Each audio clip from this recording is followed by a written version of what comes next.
Nós estamos em Lucas, lembra? Estamos em Lucas, caminhando dentro do texto de Lucas. Ontem nós falamos sobre a conversa de domingo, né? Nós temos revezado dessa maneira, né? Durante a semana, terça, quarta, quinta e sexta, a gente está em Lucas, seguindo o texto de Lucas, hoje no capítulo 11, como está na tela. Ontem a gente dá aquela geral, segunda-feira isso acontece, no que foi falado na nossa transmissão de domingo. Vamos continuar prestando atenção nas palavras de Jesus aqui em Lucas. Lucas 11:37 diz assim: tendo terminado de falar, um fariseu o convidou para comer com ele. Então Jesus foi e reclinou-se à mesa. Mas o fariseu, notando que Jesus não se lavara cerimonialmente antes da refeição, ficou surpreso. Então o Senhor lhe disse: vocês fariseus limpam o exterior do copo e do prato, mas interiormente estão cheios de ganância e da maldade. Insensatos! Quem fez o exterior não fez também o interior? Mas deem o que está dentro do prato como esmola, e verão que tudo lhes ficará limpo. Ai de vocês, fariseus, porque dão a Deus o dízimo da hortelã, da arruda e de toda a sorte de hortaliças, mas desprezam a justiça e o amor de Deus. Vocês deviam praticar essas coisas sem deixar de fazer aquelas. Ai de vocês, fariseus, porque amam os lugares de honra nas sinagogas e as saudações em público. Ai de vocês, porque são como túmulos que não se veem, por sobre os quais os homens andam sem o saber. Nós estamos seguindo a conversa de Jesus na sua caminhada entre Galiléia e Jerusalém, norte e sul de Israel. Durante vários dias aqui nós falamos sobre o fato de Jesus ter expulsado o demônio de um homem surdo e a celeuma que isso causou, o atrito que isso causou com os religiosos daquela região, que acusaram Jesus de fazer isso em nome de Beelzebu, e a gente já falou bastante sobre isso, né? Do 14 ao 36, se eu não estiver enganado, foi o texto que nós analisamos durante os últimos dias. Agora entramos num novo momento. Jesus continua falando com o mesmo grupo, é o que nós entendemos. Mas agora ele se dirige à casa de um fariseu, né? Tendo terminado de falar, diz o texto, um fariseu o convida para comer com ele. Esse fariseu estava no meio daquele grupo e Jesus vai até a casa desse fariseu. A gente muda agora de cenário. A gente sai de um lugar provavelmente público, onde Jesus expulsou aquele demônio, e agora a gente está dentro da casa de um fariseu.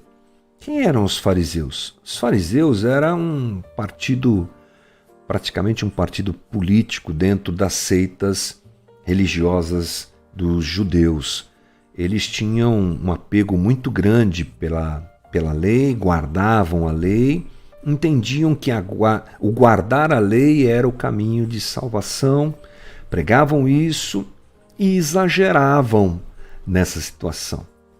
Eles transformavam o cumprimento da lei, o viver a lei, o obedecer à lei, em algo primordial na relação deles com o Deus de Israel, mas esqueciam do seu próprio coração. E toda a conversa aqui tem a ver com isso, né? Eles tinham muitas cerimônias de purificação. Não tinha só a ver com higiene, tinha a ver com purificação cerimonial para poder comer. E eles eram exagerados nessa situação. Eles iam além do limite. E geralmente faziam aquilo para impressionar todo mundo que os via. Os fariseus eram tidos como a elite da espiritualidade de Israel. Todo mundo queria ser fariseu. Eles eram uma referência quando o assunto era espiritualidade, era religiosidade, né? Eles eram pessoas admiradas pela sociedade, porque realmente se apegavam ao cumprimento da lei. E eles faziam muitos rituais, como já falei, E esses rituais eram diferentes, a situação não era uma situação de higiene. Então o fariseu ficou impressionado porque Jesus chega na sua casa e na hora de se alimentar ele não lava as mãos cerimonialmente. Não é uma questão de higiene, é uma questão de cerimônia. São coisas bem distintas, né? E antes de comer alguma coisa, esses judeus ortodoxos, né, que eram os fariseus, eles derramavam a água sobre a sua mão, a quantidade de água era estipulada por um processo todo, tinha que ser meio litro de água. Eles tinham tudo isso registrado na Mishnah. Mishnah era a escrita da Torá oral. Era um outro tipo de registro de leis, essa coisa toda, que eles deviam cumprir também. E quando Jesus não cumpre essa regra, o fariseu fica muito assustado e condena Jesus. Como assim? O senhor não lava as mãos, né? Como assim o senhor não cumpre a cerimônia de purificação antes dos alimentos? E Jesus inicia um discurso muito forte em resposta a essa indignação que o fariseu apresenta. Jesus ele faz um discurso muito forte a respeito de interior e de exterior. Os fariseus se preocupavam somente com as regras exteriores. Guardavam regras, mas o coração deles estava cheio de perversidade, estava cheio de pecado, estava cheio de más intenções. E a gente chama isso de hipocrisia, né? Eles estavam preocupados com aquilo que as pessoas fazem, mas Jesus sempre esteve preocupado com quem somos. Porque se há alguma coisa que o Evangelho me aponta é para interioridade, para o coração. O Evangelho... Hoje o vizinho continua batendo aqui. Então, releva aí, é o que temos. O Evangelho sempre impulsiona a gente, dirige a gente a pensar sobre coração, a pensar sobre interioridade. O Evangelho tem tudo a ver com o interior. Quando o interior é transformado pelo Evangelho, o que a gente faz também é transformado pelo Evangelho.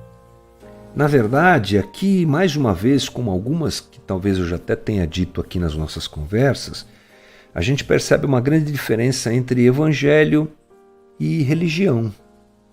A religião, ela tenta, de alguma maneira, conduzir o homem a se comportar de forma diferente para agradar a uma divindade, seja ela qual for. Agradando essa divindade, o homem obtém salvação, libertação, livramento, aquilo que ele tanto deseja. Mas ele faz isso pelo comportamento e não pela transformação interior. E esse é um grande problema. Evangelho não tem a ver somente com o que eu faço, mas tem a ver com algo muito mais profundo que acontece em mim. Uma transformação interior, uma mudança interior, que naturalmente se refletirá nas minhas atitudes. O detalhe é que o caminho da religião é inverso, sempre apregoando mudança de comportamento, mas não apregoando mudança interior. Esse caminho não existe para Jesus. Para Jesus não é só importante aquilo que eu faço, mas o porquê eu faço, como faço, o que me estimula a fazer o que eu faço. E toda a questão aqui é essa, porque Jesus está repreendendo homens que agiam de maneira certa. Você já pensou nisso? Esses fariseus, eles eram o ápice do comportamento adequado dentro da religião de Israel. Se tinha alguém que guardava a lei, eram esses caras. Se tinha alguém que cumpria os mandamentos, eram esses caras. Eles faziam isso de forma exagerada. A lei dizia que eles deviam jejuar uma vez por mês, eles jejuavam 2 vezes por semana. A lei isentava a contribuição do dízimo para hortaliças e eles davam o dízimo da hortaliça. Eles eram exagerados no cumprimento da lei. E esse que era o problema, porque aquilo não era feito com o propósito adequado. Para Jesus, o importante é motivação. Vamos pensar da seguinte maneira: você está na rua e de repente um morador de rua bate no vidro do teu carro. E aí você abre o vidro do teu carro e entrega um dinheiro para ele, como a gente costuma dizer, sem ofensa a ninguém, uma esmola, né? A Bíblia usa esse termo. A grande questão é, que lindo, né? Ele deu essa esmola. Olha que coisa justa, que coisa bonita. Deu essa esmola. Por que se fez o que se fez? Essa é a questão do Evangelho. Será que eu dei essa esmola porque realmente eu estou com o meu coração cheio de compaixão por essa pessoa que não tem onde morar? Será que realmente foi um movimento interior do meu coração em ajudar essa pessoa? Ou foi um jeito de eu me livrar dela? Eu não posso fazer isso? Claro que posso. Aliás, nós fazemos isso. Eu dou essa esmola, ele vira as costas e vai embora. Cincão, não vai nem fazer falta para mim. Para de me encher aqui, de me atormentar. A gente pode fazer a coisa certa pela motivação errada. É disso que Jesus está fazendo. Aqueles homens faziam o certo pela motivação errada. E o certo se transformava em errado. E o certo se transformava em inútil. Porque diante de Deus, o coração daqueles homens não era agradável. Por exemplo, Jesus diz que eles deveriam abrir o bolso e o coração para ajudar os pobres, para terem uma vida limpa, e não só as mãos e os pratos, diz aqui no versículo 41. Jesus está dizendo que a nossa atitude de ajuda aos pobres, por exemplo, deve ser acompanhada de um coração limpo, porque o exterior não purifica o interior. Nenhuma quantidade de água derramada pode contrabalancear o estado errôneo de um coração impuro. Né? O que é que Jesus quis dizer? Que a gente realmente deve procurar uma transformação interior e não utilizar o Evangelho como um caminho de justificação para que as outras pessoas olhem para a gente e admirem a gente porque a gente é realmente muito piedoso. E esse é um perigo que a gente corre. Viver as coisas que o Evangelho nos propõe a viver só por aparência, só porque assim eu acomodo a minha consciência e ganho a admiração das pessoas. Nós gostamos disso, isso nos alimenta. A gente chama isso de hipocrisia, né? Quando eu faço alguma coisa, mas o meu coração não acompanha aquilo que eu fiz. É muito triste perceber que esse é um caminho frequentemente trilhado por nós cristãos. E Jesus quis dizer que devemos efetivamente buscar uma transformação interior e não só um método de postura exterior que impressione aqueles que estão nos vendo, ou até mesmo que a gente queira enganar Deus, né? Porque a gente às vezes faz isso, né? A gente quer enganar Deus. Evangelho tem a ver com transformação de corações. Evangelho tem a ver com interioridade. Evangelho tem a ver com motivação. Evangelho tem a ver em olhar para dentro de si e perguntar: por que estou fazendo o que estou fazendo? Por que estou me movendo em direção a essa atitude? Sondar o nosso coração é fundamental para que a gente não caia no erro desses homens, que na verdade estavam preocupados com a sua postura dentro da estrutura religiosa de Israel, com a admiração das pessoas, mas o coração era longe, longe de Deus. E o que Deus olha é o coração. Foi assim com Davi, lá no Velho Testamento, em que todo mundo olhava a aparência e Deus olhava o coração, já disse Deus a Samuel, né? O homem olha o exterior, mas eu olho o coração. E esse princípio continua real para nós hoje. Então nós precisamos efetivamente tomar cuidado. É sobre isso que Jesus está dizendo. Tome cuidado para que o evangelho que você esteja vivendo seja evangelho mesmo, e não uma série de regras e normas que você cumpre só para se sentir bem diante de Deus, só para tentar agradar a Deus. Aí tem um outro detalhe que cabe também, né? Jesus não está dizendo para a gente deixar de fazer o que a gente tem que fazer. Jesus não está dizendo para a gente deixar de, vou voltar àquele exemplo da esmola, para a gente não deixar de ajudar a pessoa que a gente está ajudando. Jesus não está dizendo para a gente não fazer isso, mas está dizendo para nós olharmos as nossas intenções.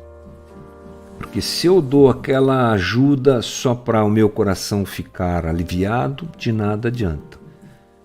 Mas eu tenho que dar pela motivação certa, pelo desejo certo, e que Jesus nos ajude, né?